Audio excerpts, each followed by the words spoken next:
Dias Toffoli é eleito presidente do Supremo Tribunal Federal com mandato até 2020.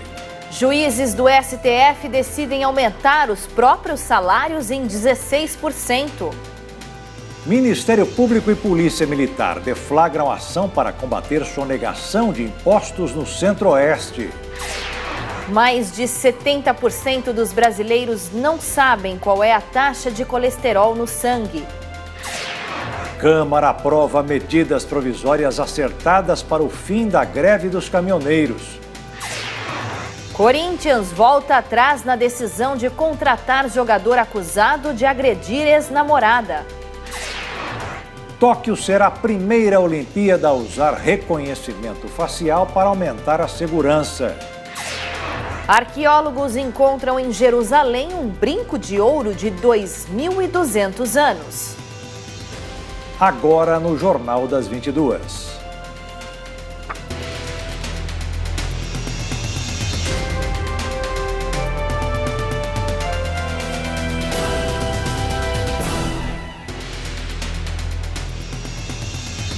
Olá, muito boa noite. Boa noite.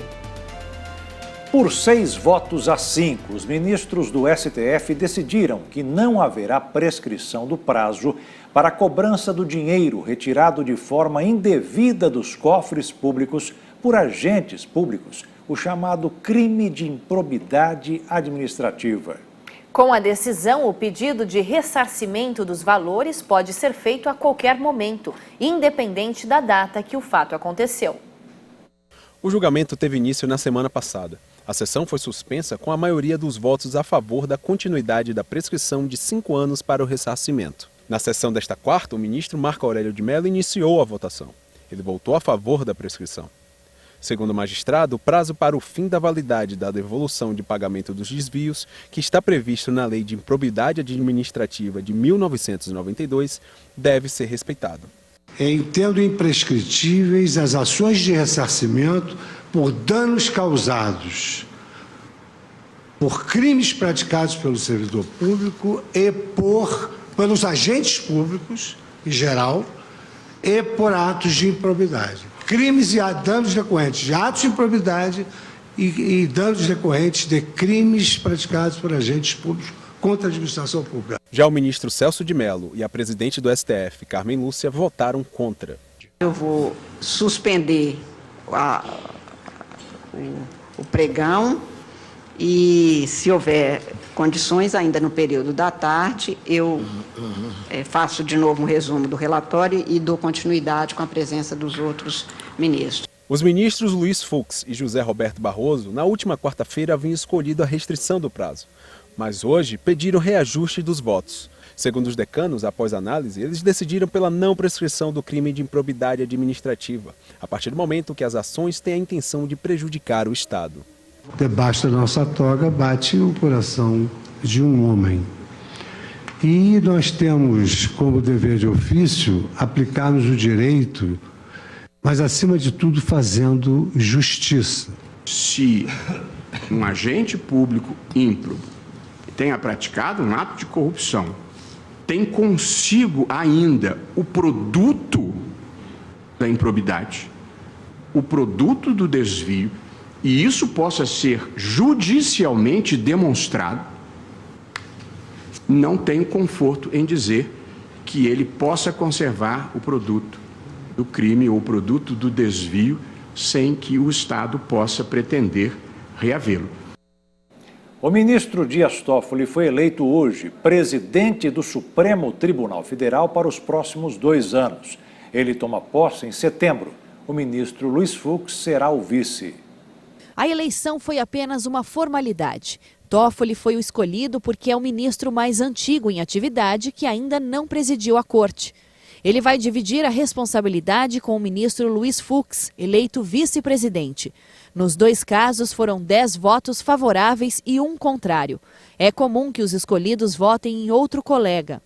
O ministro Dias Toffoli e o ministro Luiz Fux são, portanto, os nossos colegas, os nossos pares que conduzirão esta casa neste período. E, em nome do tribunal, em nome de todos os ministros, em meu próprio nome, eu parabenizo Desejo que seja um período extremamente profícuo, mais calmo, na medida que o direito permite e que o país propicia, para que esta seja uma administração na qual se possa dar continuidade àquilo que é próprio do tribunal, que é de julgar e julgar bem, de maneira eficiente, com as novas possibilidades que cada administração encontra e pode levar a cabo. A responsabilidade deste encargo é enorme. Os desafios são gigantescos. Mas se por um lado temos essa dificuldade, até pela gestão tranquila, firme que Vossa Excelência teve nesses 2 anos tão difíceis para a nação brasileira, com tantas demandas chegando a este Supremo Tribunal Federal e ao Conselho Nacional de Justiça, se o desafio é grande de substituir a Vossa Excelência nessa rotatividade, por outro lado é muito facilitado. É muito facilitado porque tenho que dar aqui o testemunho de que nesses 2 anos que servi como vice-presidente, quase 2 anos, falta 1 mês e 1 semana, como vice-presidente de Vossa Excelência comigo sempre teve o maior diálogo, me colocando sempre partícipe da gestão de Vossa Excelência, e os nossos gabinetes, o gabinete da presidência e o meu gabinete, sempre tiveram uma interação muito grande.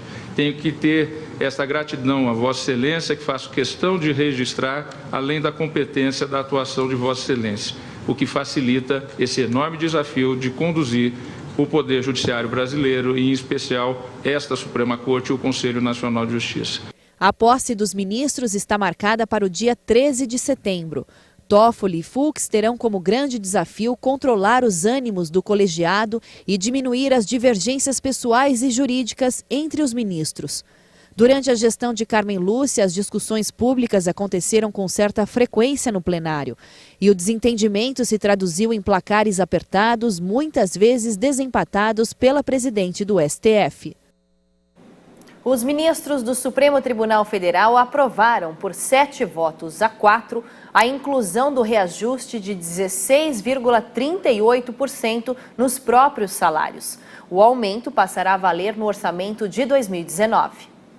Votaram a favor da inclusão do reajuste na proposta de orçamento os ministros Ricardo Lewandowski, Marco Aurélio de Mello, Luiz Roberto Barroso, Gilmar Mendes, Dias Toffoli, Luiz Fux e Alexandre de Moraes. De acordo com a Secretaria-Geral do Supremo Tribunal Federal, o impacto da proposta aprovada é de R$ 700 milhões no orçamento do Judiciário em 2019. O salário dos ministros é hoje de R$ 33.700 e serve como teto para todo o funcionalismo público. A decisão é um primeiro passo para o reajuste ser garantido. A concessão do aumento salarial depende de aprovação do projeto de lei pelo Congresso. Atualmente, está em tramitação no Senado um projeto que pode conceder um reajuste de 16% aos ministros do STF. O texto enviado ao Congresso em 2015 já foi aprovado pela Câmara dos Deputados. A proposta prevê a elevação dos salários dos magistrados até alcançar o valor de R$ 39.293,32. O ministro do Supremo, Edson Fachin, aceitou hoje a desistência da defesa do ex-presidente Lula de um pedido de liberdade. A defesa do ex-presidente retirou o pedido de liberdade, com receio do Supremo entrar no debate se Lula poderia ou não concorrer nas eleições deste ano. Caso os ministros decidissem que o petista não poderia ser candidato, não haveria possibilidade de recurso, já que o Supremo é a última instância da Justiça. A desistência foi apresentada na segunda-feira e aceita nesta quarta pelo ministro Edson Fachin, relator da Lava Jato no STF. Lula está preso desde abril em Curitiba. A situação política dele segue indefinida. Atualmente ele está enquadrado na lei da ficha limpa, que impede a candidatura de condenados por órgão colegiado. Mesmo assim, Lula foi oficializado no domingo como candidato do PT na disputa ao Palácio do Planalto. A legalidade da candidatura será avaliada primeiramente pelos ministros do Tribunal Superior Eleitoral. O presidente Michel Temer e os presidentes da Câmara e do Senado, Rodrigo Maia e Eunício Oliveira, viajarão juntos ao Paraguai na próxima semana. Os três vão acompanhar a posse do novo presidente paraguaio, Mário Abdo Benítez. Mário Abdo Benítez será empossado presidente no próximo dia 15 de agosto, sucedendo Horácio Cartes. O Planalto informou que Eunício e Maia acertaram que irão junto com Temer, com previsão de viajar na mesma aeronave. Com isso, novamente, a presidente do Supremo Tribunal Federal, Carmen Lúcia, assumirá a presidência pela 5ª vez no ano. Temer esteve com Rodrigo Maia nesta quarta e os dois discutiram o formato da viagem. A previsão é ir e voltar do Paraguai na própria quarta-feira, dia 15. Maia e Eunício vão acompanhar Temer, porque caso assumam a presidência da República nos 6 meses anteriores à eleição, só poderão concorrer na eleição disputando a presidência da República. A diferença no número de homens e mulheres na disputa para o governo dos estados impressiona. Em pelo menos 8 estados, as mulheres não devem entrar na disputa. Apesar de alto, o número ainda é o menor em relação ao pleito de anos anteriores.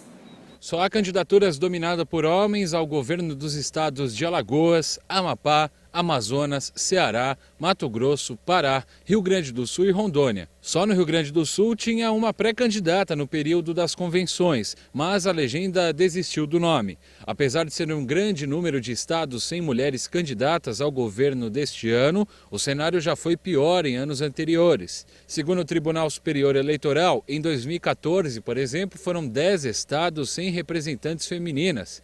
Em 2010, foram 13 e em 2006, 9 estados não tiveram mulheres na disputa estadual. Mas esse quadro ainda pode ser alterado, já que os partidos podem registrar as candidaturas até o dia 15 e têm até o dia 17 para fazer alterações nas chapas. A legislação brasileira estabelece o preenchimento de ao menos 30% das vagas por cada gênero, mas as legendas têm total liberdade para deixar as mulheres de fora das disputas pelo Executivo. A Câmara aprovou na noite de ontem algumas medidas provisórias que tinham sido assinadas durante a greve dos caminhoneiros. O ministro Luiz Fux, do STF, participará no fim do mês de uma reunião para conciliar empresários e caminhoneiros. As medidas ainda precisam ser aprovadas pelo Senado. Uma delas acaba com a cobrança de pedágio dos caminhões que estão circulando vazios, o chamado eixo suspenso. A outra determina que os caminhoneiros autônomos transportem 30% de toda a carga de grãos da Conab sem licitação. É uma reserva de mercado. Mas existem problemas mais difíceis para ultrapassar nessa estrada, como a tabela do frete.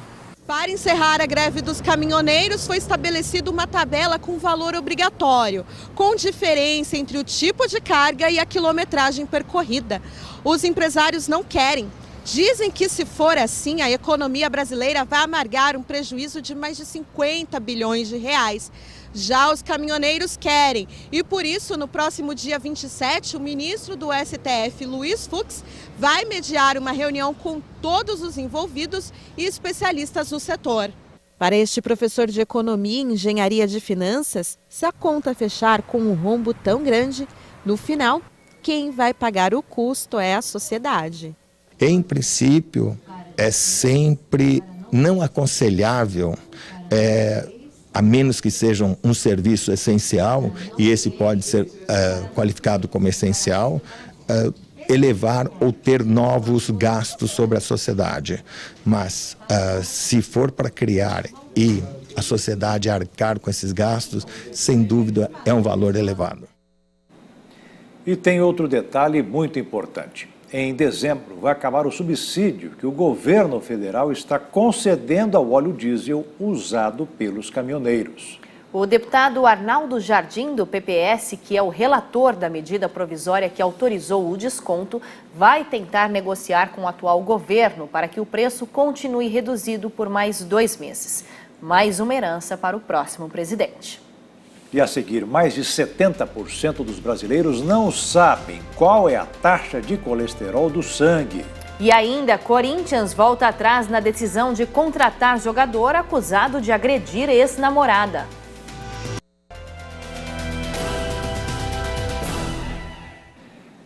A defesa de Sérgio Cabral pediu hoje ao ministro Gilmar Mendes que seja concedida ao ex-governador do Rio de Janeiro liberdade, prisão domiciliar ou transferência para uma cela maior. Os advogados de Cabral pediram que ele seja beneficiado pela mesma decisão que soltou Hudson Braga, ex-secretário de Obras do Rio, preso junto com o ex-governador. O ministro Gilmar Mendes mandou soltar Braga em maio deste ano, alegando que o ex-secretário ainda não teve seus recursos julgados em segunda instância e que, por isso, não precisa aguardar o julgamento preso. Sérgio Cabral é acusado de chefiar uma organização criminosa e responde a mais de 20 processos da Lava Jato. Ele já teve 6 condenações em primeira instância. Cabral é acusado de desvio em obras do governo estadual do Rio de Janeiro. De acordo com o Ministério Público Federal, o prejuízo causado aos cofres públicos está estimado em mais de 220 milhões de reais. Sérgio Cabral foi condenado a mais de 120 anos de prisão. O ministro do Supremo Tribunal Federal, Gilmar Mendes, mandou soltar 3 executivos presos na Operação Ressonância, no desdobramento da Lava Jato. Eles são investigados no suposto esquema de corrupção da saúde no Rio de Janeiro. O presidente executivo para a América Latina da Divisão de Saúde da multinacional GE, Dauro Speranzini Júnior, e os empresários Miguel Skin, da empresa Oscar Skin, e o sócio dele, Gustavo Estelita, estão em liberdade. Eles estavam presos desde o dia 4 de julho por ordem do juiz Marcelo Bretas. Os empresários são investigados de participar no esquema de fraudes em licitações ocorridos na Secretaria da Saúde do Rio entre 1996 e 2017. Essas fraudes eram para favorecer o Instituto de Traumatologia e Ortopedia do Rio de Janeiro. As investigações mostraram que o ex-governador Sérgio Cabral comandava um desvio de dinheiro de 300 milhões de reais destes contratos fraudados com a participação dos empresários.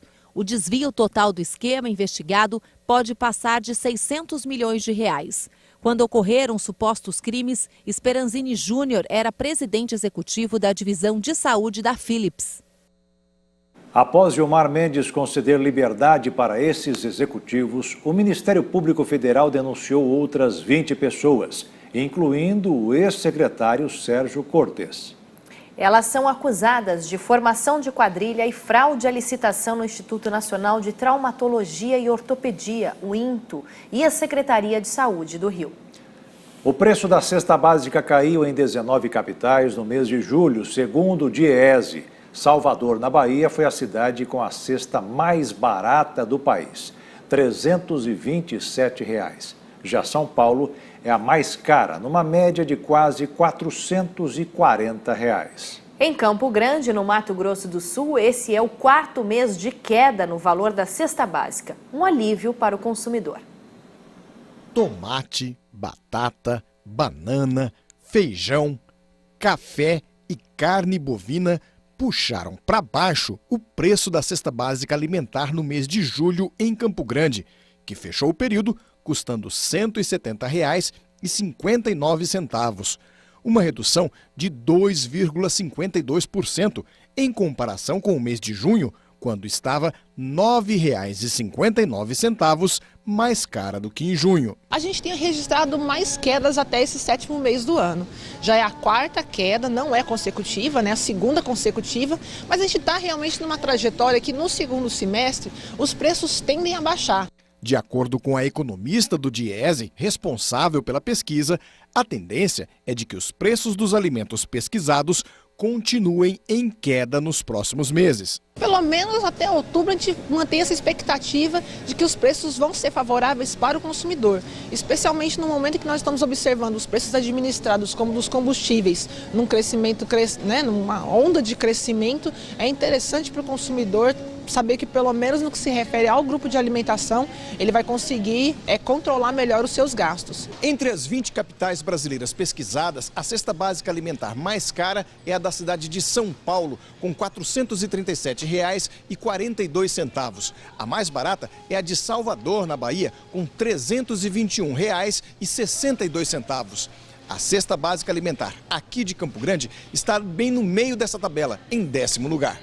como o valor do salário mínimo ainda está longe de suprir as necessidades básicas do trabalhador previstas na Constituição, toda a queda de preço dos alimentos é vista como vantajosa para os assalariados. O comprometimento do salário mínimo para poder adquirir uma cesta diminuiu essa relação, o que é bom para o consumidor, para o trabalhador, porque daí sobra um pouco mais de salário para ele poder tentar administrar o restante da vida com moradia, com lazer, com previdência e outras coisas assim, que é o intuito da criação do salário mínimo e no qual essa pesquisa se baseia.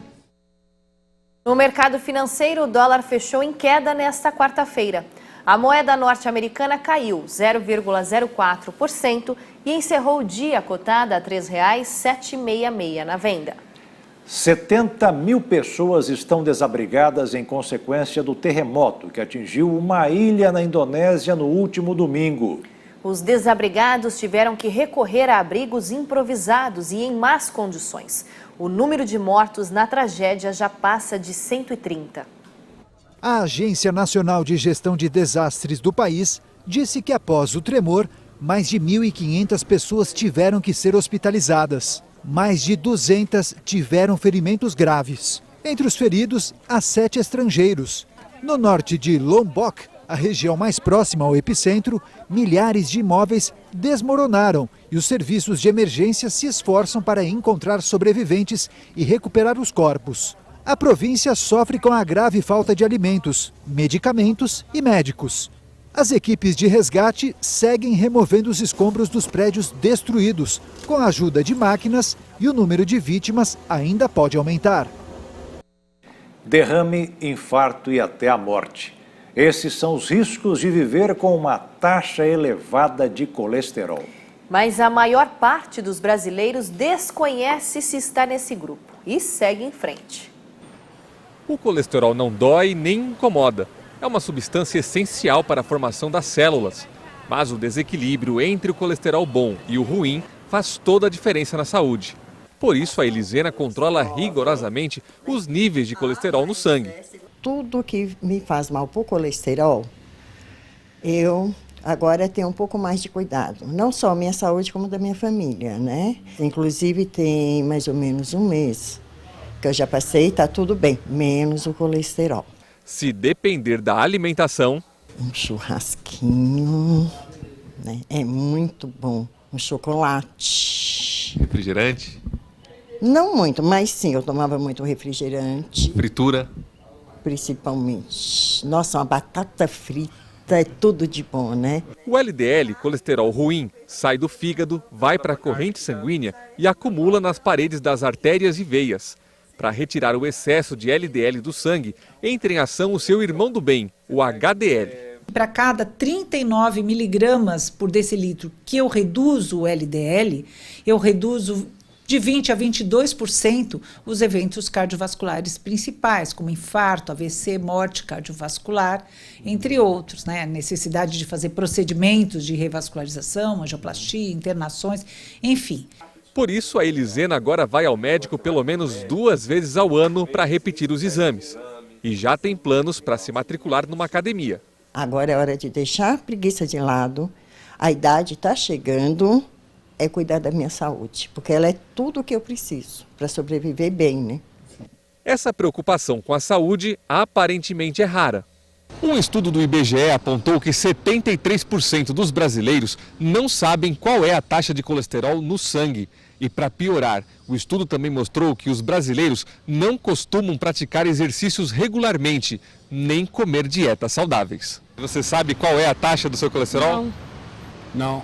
Existem, claro, alimentos melhores, que você fazendo substituições, você, de uma maneira geral, melhora o perfil lipídico. E essas orientações devem ser feitas também por nutricionistas, sempre por profissional especializado. Mas não existe uma mágica, né? Então, você precisa, quando é identificado que é um paciente que tem o colesterol elevado e tem principalmente um risco cardiovascular elevado, ou já teve um evento cardiovascular, esse colesterol precisa ser reduzido de maneira importante, e é só com medicamentos que isso é possível. E é para o resto da vida. No Brasil, 40% das pessoas estão acima do peso e 5% já são obesas. Mas os magros não estão livres do colesterol alto. porque além da alimentação, fatores genéticos estão envolvidos. Nas dislipidemias genéticas, que o indivíduo já nasce com defeitos que fazem com que o colesterol seja elevado desde o nascimento e principalmente o colesterol ruim. Então é muito importante saber se tem essa doença ou não e, tendo essa doença, investigar familiares, porque ela se transmite de uma forma genética dominante e metade dos parentes de primeiro grau desse indivíduo podem ter o colesterol elevado genético. E estão expostos a um risco maior e mais precoce de doenças cardiovasculares, já que eles já nascem com colesterol elevado. E veja a seguir, no Mato Grosso do Sul, uma operação para deflagrar a sonegação de impostos. E ainda, Estados Unidos anunciam a intenção de impor novas sanções econômicas à Rússia.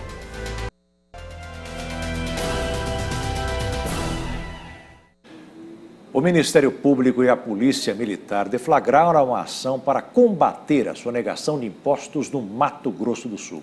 O prejuízo aos cofres públicos é de pelo menos 44 milhões de reais. Segundo a investigação, foram 2 anos acompanhando a movimentação dos criminosos.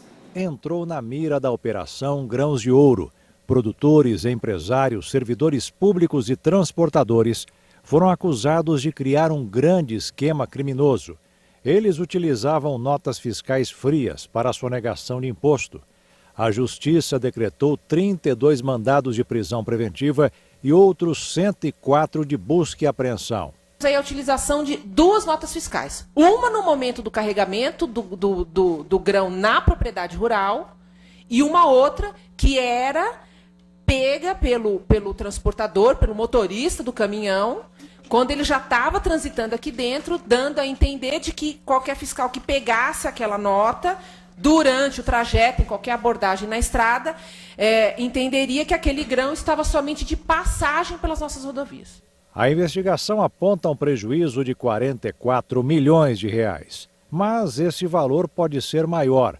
O esquema começou a ser investigado há 2 anos na Secretaria da Fazenda após uma denúncia anônima. Naquele primeiro momento, ela identificou uma empresa e aí nós começamos então a investigar.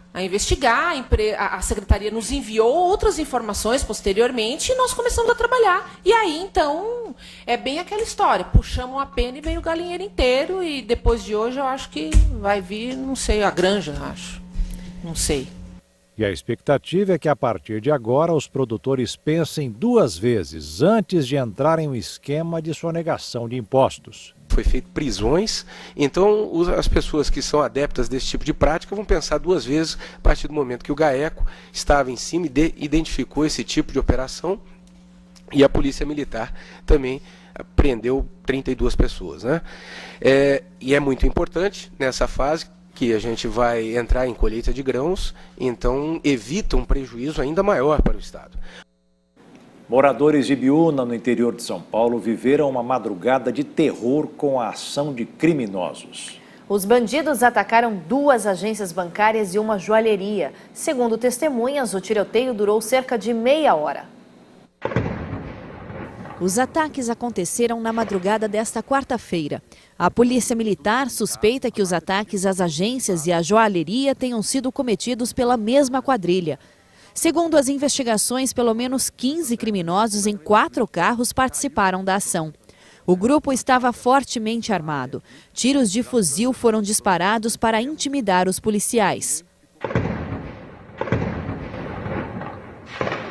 Os criminosos usaram explosivos para arrombar os caixas eletrônicos. Ninguém ficou ferido. A quantidade de dinheiro levado não foi informada. Em nota, os bancos Itaú e Santander informaram que estão colaborando com as investigações e as agências ficarão fechadas para a reforma. O Departamento de Estado americano anunciou hoje a intenção de impor novas sanções econômicas à Rússia, em resposta ao uso de um agente nervoso em uma tentativa de assassinar o ex-agente russo Sergei Skripal e a filha dele, em março na Inglaterra. Os Estados Unidos anunciaram nesta quarta-feira a intenção de impor novas sanções econômicas à Rússia. O Departamento de Estado informou que as sanções são em resposta ao uso de um agente nervoso Novichok em uma tentativa de assassinar o cidadão do Reino Unido, Sergei Skripal, ex-agente duplo russo, e sua filha Yulia, em março. Segundo o comunicado, as novas sanções, que não foram detalhadas, vão entrar em vigor após um período de notificação do Congresso de 15 dias. Skripal e sua filha foram envenenados no começo de março em Salisbury, sudoeste da Inglaterra. O governo britânico responsabilizou a Rússia, que por sua vez refuta categoricamente a acusação. O caso desatou uma grave crise diplomática entre russos e ocidentais, que deu lugar a expulsões cruzadas de diplomatas. Hospitalizados em estado crítico, Sergei e Yulia Skripal conseguiram sobreviver após várias semanas internados em tratamento intensivo. Além dos dois, um casal de britânicos foi envenenado em 30 de junho após ter contato com Novichok contido em um frasco. A mulher, Dawn Sturges, de 44 anos, morreu, mas seu companheiro Charlie Rowley sobreviveu. Bombeiros filmaram um raro redemoinho de fogo na Inglaterra. O fenômeno ocorre sob condições específicas de temperatura. O Corpo de Bombeiros do Condado de Leicestershire, na zona leste da Inglaterra, divulgou hoje essas imagens impressionantes do fenômeno filmado enquanto a equipe combatia um incêndio em uma fábrica de plásticos. O incidente, conhecido como tornado de fogo ou redemoinho de fogo, ocorre quando as chamas, sob certas condições de temperatura e das correntes de ar, adquirem verticalidade e formam um redemoinho ou uma coluna semelhante a um tornado.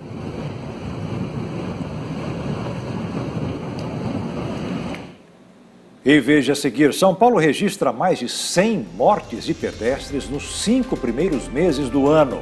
E ainda, arqueólogos israelenses encontram um brinco de ouro com mais de 2.200 anos.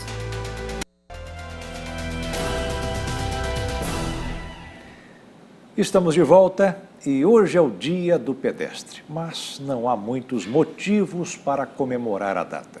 Nos 5 primeiros meses desse ano, só na capital paulista foram registrados 139 mortes de pedestres. As maiores vítimas são os idosos. 1/3 de todos os deslocamentos que acontecem na cidade de São Paulo são feitos assim, a pé. Mas caminhar pelas ruas e calçadas da maior cidade do país também se tornou uma aventura de risco para muita gente. E o maior problema é o desrespeito dos pedestres e principalmente dos motoristas. No centro de São Paulo, por exemplo, é comum ver cenas como essa. Condutores que não respeitam a faixa de pedestres. De janeiro a maio desse ano, 139 pedestres morreram nas ruas da capital paulista, de acordo com dados da Companhia de Engenharia e Tráfego, a CET. O número representa uma queda de 15% em relação ao ano passado, mas a situação ainda é preocupante. Algumas pessoas ignoram a faixa de proteção e preferem atravessar no meio do trânsito. As vítimas também têm um perfil definido. Entre os pedestres que morreram, 68% eram homens. A idade é a outra preocupação. 36% das vítimas eram idosos. Marcos precisa da ajuda de uma bengala para caminhar. Para ele, o risco é ainda maior. O senhor já tem que ter o apoio da bengala. Como é que é andar no centro de São Paulo para um pedestre? Complicado. Sem faixa de prioritária, eu acho até aquelas rampazinhas para os deficientes, eu acho muito difícil encontrar aqui na cidade. E o trânsito, que eles não respeitam. A dona Margonita, com quase 80 anos, conhece bem as principais dificuldades para andar nas calçadas de São Paulo. E a experiência faz toda a diferença. Quais são as maiores dificuldades? A maior buraco. Os buracos, a beleza dos buracos. Tem que olhar bem, né? É. Tá certo. Obrigado. A senhora nunca sofreu nenhum acidente? Já, graças a Deus não. Sou muito cuidadosa. Escolher uma profissão não é uma tarefa fácil, ainda mais para os adolescentes, num mundo tão cheio de opções. Em Campo Grande, no Mato Grosso do Sul, um evento tenta ajudar os jovens indecisos na hora de escolherem o futuro profissional. É muito comum estudantes escolherem um curso superior e em pouco tempo vem a troca por outro da mesma área ou um totalmente diferente. Queria fazer medicina, queria fazer veterinária, queria fazer administração, letras, muita coisa. A Karine vai fazer pela primeira vez deste ano as provas do Enem e pretende usar a pontuação para tentar uma vaga para direito. Já o Jonathan vai tentar pela segunda vez entrar para uma universidade. Ele já tem claro que quer arquitetura, mas aproveitou um evento gratuito em Campo Grande para esclarecer as últimas dúvidas. Eu já tinha ideia do que eu queria fazer, só que aqui, eu escolhendo por esses fatos aqui, são coisas que eu me identifico e que realmente casou muito bem com a arquitetura e urbanismo. Então, me ajudou demais, tirou todas as dúvidas. O teste vocacional é uma das ferramentas que os estudantes podem usar para conhecer sobre profissões e ainda verificar quais se identificam mais com seu talento, levando em consideração 3 pontos. Existem 3 situações possíveis. A primeira é aquilo que a família espera, né? Aí a pessoa vai lá e faz dentro daquilo que a família espera. Então isso existe. O segundo é dentro daquilo que é a profissão da moda. Tá, a profissão da moda, os meus amigos foram, eu também vou. O terceiro é, a partir do momento que a pessoa começa a trabalhar, ela começa a perceber que uma só formação não basta. E aí ela vai buscar a complementação da formação. E aí também existe essa situação. E na hora da decisão, aquele apoio familiar é sempre um ponto a mais para o estudante ainda indeciso. Os pais da Maria Júlia fizeram questão de acompanhá-la para conhecer este universo adulto que ainda espera. Eu acho que o principal de tudo é a satisfação pessoal, né? Financeiro, consequência do trabalho, né? Acho que a satisfação pessoal, acho que é o mais importante.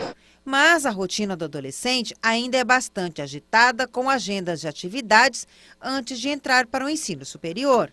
Tem os conteúdos da escola, tem a preocupação com o Enem, qual nota que vai tirar, se essa nota vai valer pelo curso que você quer fazer.